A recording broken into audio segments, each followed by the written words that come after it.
প্রিয় দর্শক শ্রোতাবৃন্দ, আসসালামু আলাইকুম। আশা করছি সকলে ভালো আছেন। স্টক ট্রেড সিক্রেটস এর আজকের ভিডিওতে আপনাদের স্বাগত।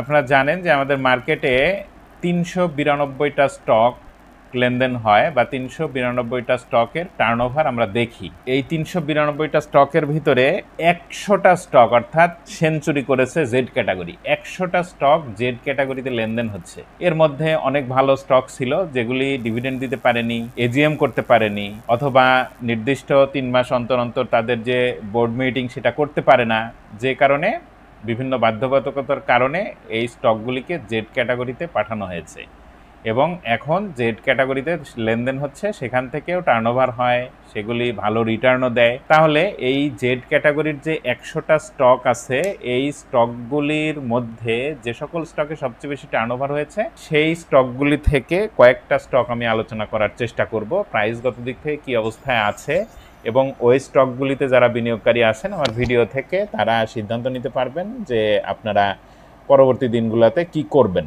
আর এটা হচ্ছে ডিএসইএক্স এর ছবিতে যেটা দেখা যাচ্ছে, এটা সূচক। এইটা ম্যাক্সিমাম স্টকেরই একটা দর্পণ বলা হয়। তার মানে বেশিরভাগ স্টক পজিটিভ থাকলে সূচক পজিটিভ থাকে এবং বেশিরভাগ স্টক নেগেটিভ থাকলে সূচক নেগেটিভ থাকে। তবে অন্যরকমও হয়, যদি কোনো ইন্ডিভিজুয়াল অল্প কিছু স্টক যদি অনেক বেশি সূচকে অবদান রাখে, সেক্ষেত্রে অল্প স্টক পজিটিভ থাকার পরেও সূচক পজিটিভ থাকতে পারে। তাহলে সূচক পজিটিভ নেগেটিভ থাকার যে ব্যাপারটা, এটা থেকে মার্কেট কীরকম চলছে, মার্কেটের যে প্রকৃত অবস্থাটা, সেইটা মোটামুটি একটা আন্দাজ করা যায়। তাহলে ইন্ডেক্স একটা বিশাল একটা ফ্যাক্টর। অনেকে বলে থাকেন যে আমি সূচক দিয়ে কি করব, আমার স্টক যদি বাড়ে সেটাই তো হয়। তবে স্টক বাড়তে পারে, তবে সূচক যদি পজিটিভ থাকে, তাহলে ম্যাক্সিমাম স্টক পজিটিভ থাকে, সেক্ষেত্রে মার্কেট থেকে প্রফিট টেক করা সহজ হয়। আমরা জেড ক্যাটাগরিতে যাই, যে দেখি স্টকগুলি কি অবস্থায় আছে। এই হলো জেড ক্যাটাগরির স্টকের তালিকা। এখানে দেখেন যে ম্যাক্সিমাম স্টকই কিন্তু সবুজ, অর্থাৎ বেশিরভাগ স্টকের প্রাইসই বেড়েছে, খুব অল্প সংখ্যক স্টকের প্রাইস কমেছে। তাহলে এই জেড ক্যাটাগরিতে ভালো প্রফিট, ভালো টার্নওভার হচ্ছে, ভালো ব্যবসা দিচ্ছে, এটা বলার অপেক্ষাই রাখে না। আর কোনো একটা স্টক জেড ক্যাটাগরিতে গেলে সেটা এমন মনে হয় বিনিয়োগকারীদের মধ্যে একটা মনস্তাত্ত্বিক চাপ সৃষ্টি হয়, তারা সেল দিতে চায় এবং অতিরিক্ত সেল প্রেশারের কারণে সেই স্টকটার প্রাইস ফল করে, অনেক নিচে আসে। যখন নিচে আসে তখন আরও নিচে যাবে ভেবে সাধারণ বিনিয়োগকারীরা কিনে না, তবে যারা কেনার তারা কিনে এবং নির্দিষ্ট একটা জায়গায় যেয়ে আবার সাধারণ বিনিয়োগকারীদের হাতে ধরায় দেয়। এই বিষয়গুলি ঘটতে থাকে মার্কেটে। সেইখান থেকে যদি সাধারণ বিনিয়োগকারীরা বের হতে না পারেন, তাহলে আমার মনে হয় যে ভালো কিছু করা এই মার্কেট থেকে সম্ভব না, এবং অনেক কৌশলী যদি না হন তাহলে বেশ কৌশল থাকতে হবে। চার্টগুলো আমার মনে হয় যে একটু বুঝতে হবে, অন্তর্দৃষ্টি দিয়ে দেখতে হবে, চার্টের উপরে বিশ্বাস থাকতে হবে যে এরকম যেহেতু হয়, হওয়ার পরে যেহেতু এরকম হয়, তাহলে এরকম হতে পারে, এই ধরনের একটা পূর্বাভাস করার মতো নিজের ক্যাপাবিলিটি থাকতে হবে। তাহলে মার্কেট থেকে ভালো একটা প্রফিট গেইন করা সম্ভব। আর আমি বলে থাকি সবসময় যে স্টক মার্কেটের ব্যবসা অন্য যে কোনো ব্যবসার থেকে অনেক বেশি কঠিন। এখানে অনেক বেশি ইন্ডিকেটর কাজ করে, অনেক বেশি ইন্ডিকেটর। এখানে অর্থনৈতিক বিষয় আছে, আন্তর্জাতিক বিষয় আছে, জাতীয় যে বিষয় সেগুলি আছে, হঠাৎ করে একটা খারাপ নিউজ চলে আসলো সেই বিষয়গুলি আছে। তার মানে আমরা যে অ্যানালাইসিসটা করি এইটারই তো 3টা পার্ট আছে, একটা নিউজ অ্যানালাইসিস, একটা ফান্ডামেন্টাল অ্যানালাইসিস, আর একটা এই টেকনিক্যাল যে অ্যানালাইসিস। এই 3টা মিলায় তো টেকনিক্যাল অ্যানালাইসিস। তাহলে আমার মনে হয় যে একটু জেনে বুঝে মার্কেটে আসা দরকার। আপনারা যদি শিখার মানসিকতা থাকে, যদি শিখতে চান, তাহলে যদি শিখার মানসিকতা থাকে এবং শিখে যদি এখান থেকে আপনি বিনিয়োগে ক্যারিয়ার করতে চান, অথবা আপনার যে কোনো একটা কাজের পাশাপাশি এটাকে আরেকটা পেশা হিসাবে নিতে চান, তাহলে আমার মনে হয় যে শেখার কোনো বিকল্প নাই। আর যদি শিখতে চান, অনেক প্ল্যাটফর্ম আছে, অনেকেই শেখান, অনেক অ্যানালিস্ট আছে, তাদের নিজস্ব যে ট্রেনিং সেশন সেটা আছে, সেখানে আপনারা যোগাযোগ করতে পারেন। আমার কাছে যদি শিখতে চান আমার সাথে যোগাযোগ করতে পারেন। আমার প্রত্যেকটা ভিডিও ডেসক্রিপশন বক্সে আমার নম্বর দেয়া থাকে, সেখান থেকে আপনারা হোয়াটসঅ্যাপে মেসেজ দিলে আমি রিপ্লাই দিয়ে থাকি। তাহলে আপনারা যোগাযোগ করতে চাইলে করতে পারেন। এখন আমি স্টকগুলিতে আসি। আমি সাজিয়ে নিয়েছি যে সবচেয়ে বেশি যে টার্নওভারগুলি হয়েছে যে স্টকগুলিতে, সেই টার্নওভার অনুযায়ী আমি সাজিয়ে নিয়েছি। তাহলে আমি প্রথমে আফতাব অটোতে আসলাম। এই স্টকটা আমি এখানে একটা ড্রয়িং ছিল, ড্রয়িংটা তুলে দিলাম। ড্রয়িংটা তুলে দিলে এই চার্টটা এরকম। এখন ড্রয়িংটা যদি আমি নিয়ে আসি, এখানে বেশ কয়েকটা কালার দিয়ে ড্রয়িং করা আছে এবং কিছু প্রাইস নোট দেয়া আছে এখানে বোঝানোর জন্য মূলত, তাছাড়া কিচ্ছু না। এইখান থেকে একটা কালো রেখা দিয়ে এখানে একটা W pattern, double bottom pattern দেখানো হয়েছে এবং এইটা ডাবল প্যাটার্ন বটমের যে নেকলাইন ছিল 26 টাকা 60 পয়সা। আমি বারবার বলে থাকি যে ডাবল বটম প্যাটার্ন একটা শক্তিশালী প্যাটার্ন। ডাবল বটম প্যাটার্নটা দিনের ব্যবধান, সপ্তাহের ব্যবধান, মাসের ব্যবধান, যদি ব্যবধান সময়ের ব্যবধানটা অনেক বেশি হয় তাহলে সেটা বেশি শক্তিশালী হয়। তাহলে এখানে এক মাসের ব্যবধান হয়নি, এই 15 থেকে 17 মে আর এইখানে 28 মে, অর্থাৎ মে মাসের সেকেন্ড উইক এবং লাস্ট উইকে এই স্টকটা একটা ডাবল বটম প্যাটার্ন ক্রিয়েট করেছিল। করার পরে যেটা হয়, এরকম হলে সেটা উপরের দিকে যায়, একটা reversal pattern, double bottom pattern. আর এটার নেকলাইন যেটা থাকে সেটা যদি ব্রেক করতে পারে তাহলে কিছুটা প্রফিট দেয়। তাহলে এই স্টকটা এই 26 টাকা 60 পয়সা এর নেকলাইন ছিল এই ডব্লিউ প্যাটার্নের, এইখান থেকে একটা প্রফিট দিয়েছিল 29 টাকা। দেওয়ার পরে এই স্টকটা কিন্তু কারেকশানে আসে 27 টাকা পর্যন্ত এসেছিল। এখন এটা কোন প্যাটার্নে আছে সেইটা আমরা যদি দেখি, তাহলে এখন এই স্টকটা কিন্তু এলিয়ট ওয়েবে আছে এবং এটা ইম্পালসিভ মোডে আছে। ইলিয়ট ওয়েবের দুইটা মোড, একটা হচ্ছে ইম্পালসিভ মোড, একটা হচ্ছে কারেক্টিভ মোড, আপনারা জানেন। আর ইম্পালসিভ মোডের আবার 5টা অংশ থাকে, 5টা যে ধাপ থাকে বা স্টেজ থাকে। এইখানের এই স্টকটা এখন 4 নাম্বার স্টেজে আছে। এর 5 নাম্বার স্টেজ, যদি ইম্পালসিভ মোডটা ফুলফিল হয় তাহলে স্টকটা 5 নাম্বার স্টেজ পর্যন্ত যাবে বা যাওয়ার কথা, বা যেতে পারে, বা যাবেই এরকম বলা যাবে না, কারণ স্টক মার্কেটে যে কোনো কিছুই ঘটতে পারে, নাও হতে পারে। দেখা গেল এই ইম্পালসিভ মোড, এটা এইখান থেকে যদি এর ইম্পালসিভ মোডটা শুরু হয় তাহলে এটা 1 2 3 4 5 হয়ে গেছে, এখন এ বি সি করে কারেকশান এরকম বুঝাবে। আর যদি সেটা না হয়, এইখান থেকে যদি ইম্পালসিভ মোডটা শুরু হয়, অর্থাৎ এটা 1 2 3 4 5 হলে এটা আরও একটু করে যাবে। এখন দেখা যাক কারেকশানটা কত দূর হয় এবং কত দূর পর্যন্ত যায় এই স্টকটা।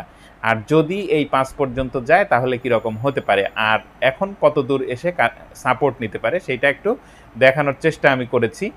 তাহলে আপ্তাবটো এর আগে 38 টাকা 39 টাকা এই পর্যন্ত কিন্তু ছিল, সেখান থেকে নিচে এসেছিল ওই জায়গাটাই, এখন সে আবার টাচ করে প্রাইস রিজেক্ট হয়েছে এবং 2 দিন নেগেটিভ। এখন এখানে দেখার বিষয় যে কয়দিন নেগেটিভ থাকে। গতদিন নেগেটিভ মার্কেটেও বেশ বড় একটা টার্নওভার আমরা এখানে দেখছি।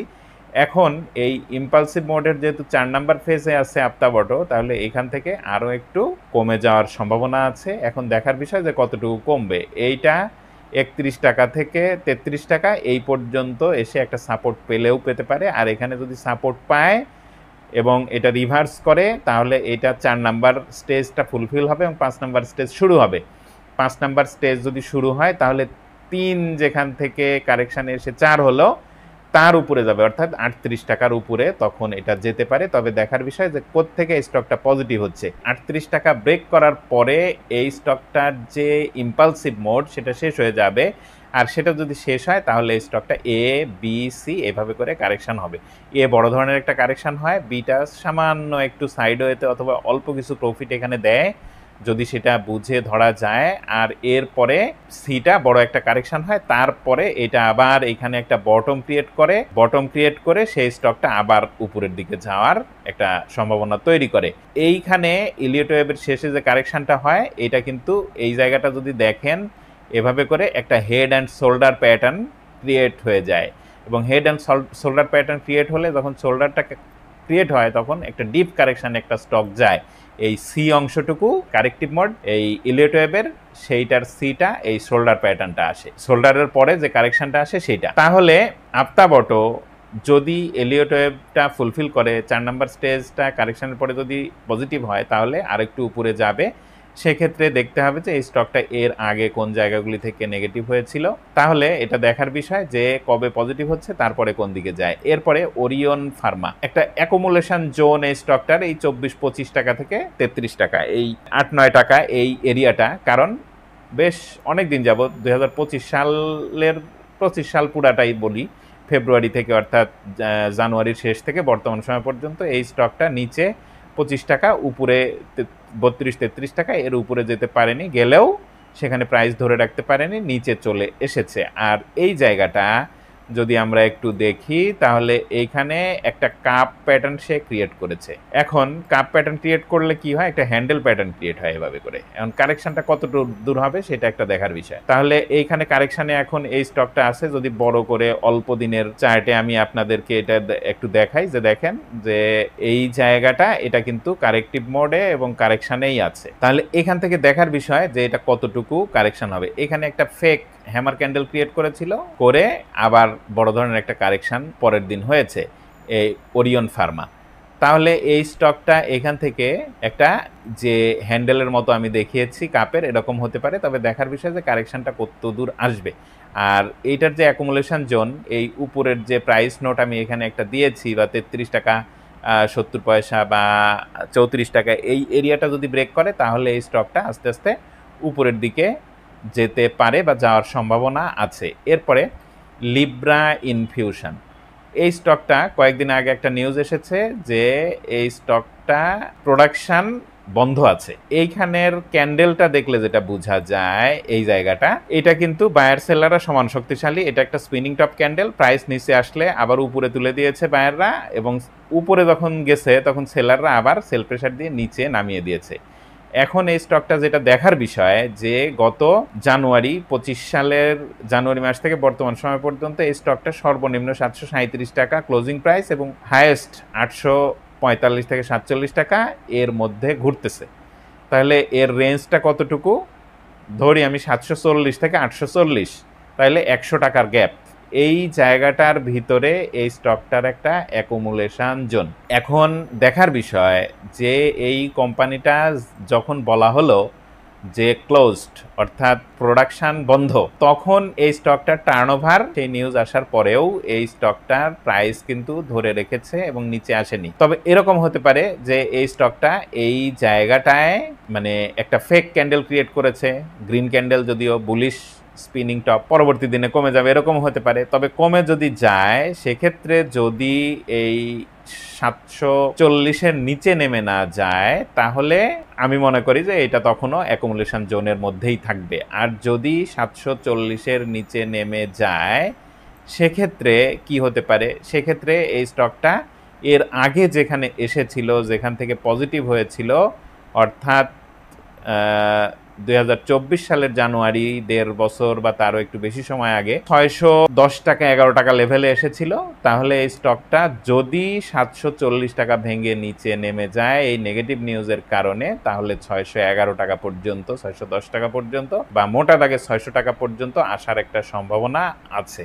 এটা 2021 সালে যে ডিভিডেন্ড ঘোষণা করেছিল, তারপরে এরা আর এজিএম ডিভিডেন্ড কিছুই ঘোষণা করতে পারেনি, তারা বোর্ড মিটিং করেনি, কোনো কিছুই করেনি। তাহলে এটা একেবারে পাক্কা জেড, মানে খাসা জেড, এতে কোনো সন্দেহ নাই। তাহলে এখানে যদি বিনিয়োগ করতে চান, অবশ্যই জেনে বুঝে বিনিয়োগ করতে হবে।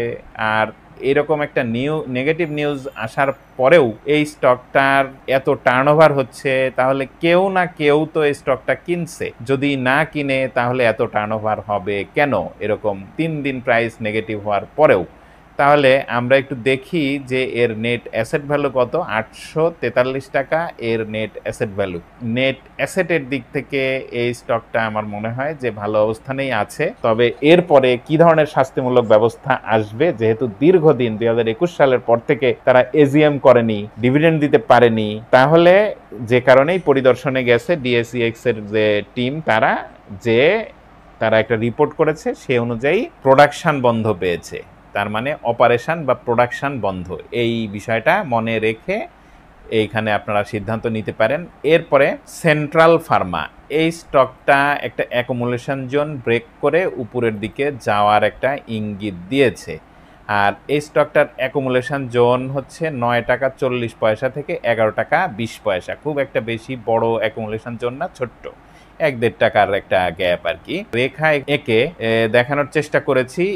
এইটা আপনারা দেখেন যে একটা ট্রেন্ড লাইন, একটা রেখা এবং একটা বক্সটা হচ্ছে অ্যাকুমুলেশন জোন, আর এই সবুজ যে রেখাটা আমি এঁকেছি এটা একটা ট্রেন্ড লাইন। যখন কোনো স্টক এই ট্রেন্ড লাইন অর্থাৎ নেগেটিভ ট্রেন্ড ব্রেক করে উপরে যায়, তখন আবার নতুন করে আর নেগেটিভ ট্রেন্ডের মধ্যে যদি না ঢুকে তাহলে সেইটা এন্ট্রি নেওয়ার একটা ইঙ্গিত দেয়। তাহলে এই সেন্ট্রাল ফার্মা কবে এই ইঙ্গিতটা দিয়েছিল সেটা যদি আমরা একটু দেখি, তাহলে এখানে দেখেন যে এই স্টকটা নেগেটিভ ট্রেন্ড ব্রেক করেছিল অনেক আগে, ব্রেক করেছিল গত মে মাসে। তার মানে তখন এই স্টকটা এখানে এন্ট্রি নেওয়ার একটা ইঙ্গিত দিয়েছে। দেখেন এই ট্রেন্ডটা ব্রেক করার পরে অনেক দিন এর প্রাইস কিন্তু 10 টাকা থেকে উপরে 10 টাকা 30 পয়সা এর মধ্যে ছিল বেশ কয়েকদিন, 15 থেকে 20 দিনের মতো। এই ট্রেন্ড ব্রেক করে উপরে গেল, তারপরেও এই স্টকটার প্রাইস ফল করে 9 টাকা 40 পয়সা এসেছিল, এসে আবার নতুন করে সেই যে নেগেটিভ ট্রেন্ড ছিল সেটা ব্রেক করে নিচে যায়নি এবং সেটাকে রেসপেক্ট করে সে উপরের দিকে গেছে এবং তার যে অ্যাকুমুলেশন জোন ছিল গতকাল অর্থাৎ বুধবারে অ্যাকুমুলেশন জোন ব্রেক করে বৃহস্পতিবারে তার উপরে প্রাইস ধরে রেখেছে। এখানে ভলিউমটা যে খুব বেশি হয়েছে তা না, এই স্টকটা একটু বাড়ছে, অনেক কয়েকদিন কারেকশানে থাকছে, আবার বেড়ে আবার কারেকশানে থাকছে। এখন দেখার বিষয় যে এটা নতুন করে এখান থেকে নিচে নেমে যায় কিনা। তবে এখন এসব ক্ষেত্রে যেটা দেখার বিষয় যে এই যে অ্যাকুমুলেশন জোনটা এর ছিল এই 11 টাকা 20 পয়সা উপরে, নিচে 9 টাকা 30 পয়সা বা 40 পয়সা, নতুন করে যদি এই প্রাইসের মধ্যে ঢুকে বা এই জোনের মধ্যে ঢুকে আবার যদি এই 9 টাকা 40 পয়সার নিচে নেমে না যায় তাহলে এই স্টকটায় এন্ট্রি নিয়ে থাকা যেতে পারে। তবে আমি কিনলাম 3 দিন পরে আমার ম্যাচিউরড আর আমার একটা লাভ হলো, সেল দিয়ে দিলাম, তারা এসব দিকে চিন্তা না করা আমার মনে হয় যে ভালো। যদি দীর্ঘ একটা সময় নিয়ে বিনিয়োগ করার মানসিকতা থাকে, কেনার মানসিকতা থাকে জেড ক্যাটাগরি, তাহলে আমার মনে হয় যে এই সেন্ট্রাল ফার্মা যেহেতু প্রায় একটা প্রাইস র্যালি করে, এখন কেনার মতো জায়গায় আমি মনে করি যে আছে। আর যদি এসব ক্ষেত্রে স্টপ লস নিতে হয় তাহলে স্টপ লস নিজের চিন্তা চেতনায় নিতে হয় যে আমার ম্যাচিউর ডেটে কতটুকু লস হলে আমি স্টপ লস নিব, তাহলে সেইটা আপনি নিজেই সেট করতে হবে। তবে এসব ক্ষেত্রে স্টপ লস বিবেচনা করার যে বিষয়টা সেটা আমি বড় করে যদি একটু দেখাই, তাহলে এইখানে যে গ্রিন ক্যান্ডেলটা ক্রিয়েট করলো এখনো প্রাইসটা উপরের দিকেই আছে এবং এখানে ভলিউমটা যে আগের দিনের থেকে বেশি হয়েছে তা না, তাহলে এই জায়গায় প্রাইস একটু কমে গিয়েছিল, যদিও ক্যান্ডেলটা রেড, কিন্তু নিচে প্রাইস এসেছিল সেটাকে 10 পয়সা সাপোর্ট দিয়ে উপরে তুলে দিয়েছে। যদি বড় করা যায় তাহলে এটা দেখা যাবে। আমি বড় করে যদি একটু দেখাই তাহলে এখন এখানে স্টপ লসটা কোথায় নেবেন, এখানে স্টপ লস এই যে গ্রিন ক্যান্ডেলটা যে হলো, এই গ্রিন ক্যান্ডেলের প্রাইসের যে ওপেনিং ছিল সেই জায়গাটা কিন্তু 11 টাকা 30 পয়সা, তাহলে এই 11 টাকা 30 পয়সা এই লেভেলটা হবে স্টপ লস যদি কেউ এন্ট্রি নেন। যারা অনেক উপরে এই স্টকটা কিনা তারা এইখান থেকে কতটুকু কারেকশানে আসে সেইটা দেখে আবার যখন পজিটিভ হবে তারা এন্ট্রি নিতে পারেন। আমি এটা বলছি যে যদি কারো এই স্টকটা 15 টাকা বা তার উপরে কিনা থাকে তারা এখান থেকে সামান্য একটু কারেকশানে আসলে কতটুকু আসবে সেই জায়গাটায় এন্ট্রি নিলে আপনারা যদি এভারেজ লেভেলটা 13 টাকা 14 টাকা এই দিকটায় আনতে পারেন তাহলে হয়তো একটা নির্দিষ্ট সময়, কতদিন লাগবে আমি বলতে পারি না বা এটা বলা সম্ভব না, বলা যাবেও না, কেউই বলতে পারবে না, কোনো অ্যানালিস্টেরই সম্ভব না বলা। এইখান থেকে আমি যেটা বললাম যে 13 টাকা 14 টাকা যদি এভারেজে আনতে পারেন তাহলে বের হওয়ার একটা চান্স পাওয়া যেতে পারে। এরপরে KPPL, এটা একটা ক্রেজি স্টক আমি বলবো। এখন এই স্টকটার অ্যাকুমুলেশন জোনে আছে, অ্যাকুমুলেশন জোন কত 15 থেকে 19 টাকা লেভেলটা এই স্টকটার একটা অ্যাকুমুলেশন জোন। এখানে একটা দেখার বিষয় আছে, এই 55-56 টাকা থেকে কমে 7 টাকা 8 টাকা এদিকে আসছিল, এইখান থেকে বেড়ে আবার এই স্টকটা 34-35 টাকা পর্যন্ত গিয়েছিল, যাওয়ার পরে যে নেগেটিভ ট্রেন্ডে এসেছে এই ট্রেন্ডটা কিন্তু এই স্টকটা ব্রেক করছে। এইটা হলো সবচেয়ে বড় ব্যাপার এই KPPL এর ক্ষেত্রে। যেহেতু এই নেগেটিভ ট্রেন্ডটা ব্রেক করেছে এবং ব্রেক করে প্রাইসটা উপরে ধরে রেখেছে, নিচে কয়েকদিন এসেও আবার নতুন করে এই নেগেটিভ ট্রেন্ডে ঢুকে যায়নি, তাহলে এখান থেকে এই স্টকটা যদি এর অ্যাকুমুলেশন জোন যেটা আমি বললাম যে 19 টাকা 30 পয়সা 40 পয়সা এই লেভেলটা ব্রেক করে যদি উপরে যেতে পারে তাহলে এই স্টকটা ধাপে ধাপে উপরে যাবে। সেক্ষেত্রে কত দূর যায় প্রতিদিনের ক্যান্ডেল দেখে এটার একটা প্রেডিকশান বা একটা পূর্বাভাস দেওয়া যেতে পারে, তবে কত দূর যাবে সেই দিকটা আমি বলছি না। আপনারা দিনে দিনের যে টার্নওভার সেটা দেখে, লেনদেন দেখে এবং আরও বিভিন্ন ইন্ডিকেটর আছে, সেগুলি মাথায় রেখে যদি কেউ জেড ক্যাটাগরি পছন্দ করেন, কেপিপিএল যদি কিনতে চান, তাহলে দেখতে হবে যে এটা 19 টাকা 30-40 পয়সার উপরে যাচ্ছে কিনা, সেখানে কেনা যেতে পারে। আর এখন যেখানে আছে চাইলে এই জায়গাও কেনা যেতে পারে। আর এখানে যদি কিনেন তাহলে কোন জায়গা স্টপ লস হবে সেইটা মাথায় রাখতে হবে অবশ্যই। এই যে এখানে বুলিশ এনগালফিং যে প্যাটার্নটা ক্রিয়েট করেছিল, এইটার যে ওপেনিং প্রাইস ছিল 17 টাকা 60 পয়সা, এই জায়গাটা অবশ্যই একটা স্টপ লস মাথায় রেখে কেপিপিএল চাইলে কেউ কিনলে কিনতে পারেন। এরপরে আমি LRBDL এর চার্টে আসলাম।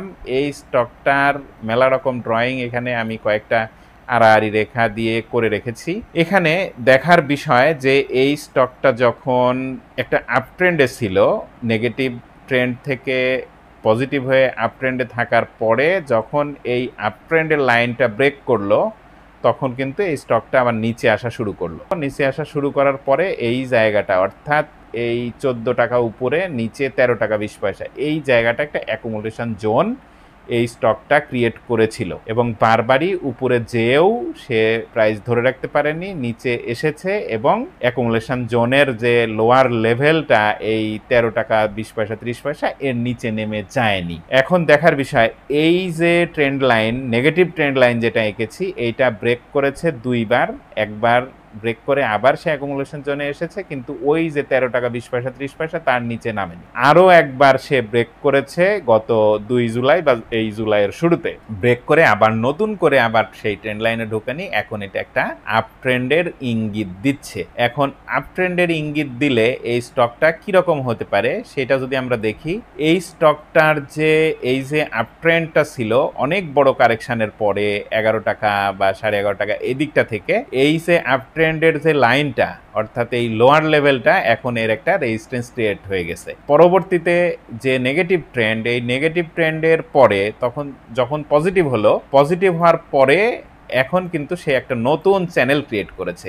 এই জায়গাটা যদি আপনারা দেখেন, এইভাবে সে নেগেটিভ হয়ে এই চ্যানেলে এইভাবে করে সে যাচ্ছে। এখন এটা উপরে যে এই জায়গাটা ব্রেক করে উপরে যাবে, নাকি এইখান থেকে আবার চ্যানেলে আসবে, এসে এরকম করে চলতে থাকবে, এই জায়গাটা দেখার বিষয়। তবে এখানে যেহেতু এই স্টকটার যে অ্যাকুমুলেশন জোন আমি বললাম যে এই 14 টাকা 10 পয়সা 20 পয়সা 30 পয়সা থেকে নিচে 13 টাকা 20 পয়সা 30 পয়সা, এই জায়গাটা ব্রেক করে যেহেতু উপরে গেছে এবং এখানে যে ভলিউমগুলা হচ্ছে, এটা একটা আশাব্যঞ্জক ভলিউম। এই জায়গাগুলি যদি দেখেন তাহলে আরেকটা বিষয় এখানে দেখার আছে, এই জায়গা যে ভলিউম হয়েছিল তখন যে জায়গায় প্রাইসটা ছিল, এখন যে জায়গায় প্রাইসটা আছে, এটা সেম লেভেল। তাহলে এখান থেকে যদি উপরে যেতে হয়, এই ভলিউমের থেকে বড় ভলিউমের যে ধারাবাহিকতা এইখানে আগামী দিনে লাগবে। যদি সেইটা আসে তাহলে এই স্টকটা এইখান থেকে উপরে যাবে। আর উপরে যদি যায়, প্রাইস নোটটা এখানে যেটা দিয়েছি এরকম হলে হয়তো হতে পারে LRBDL। তবে অবশ্যই সতর্ক হতে হবে।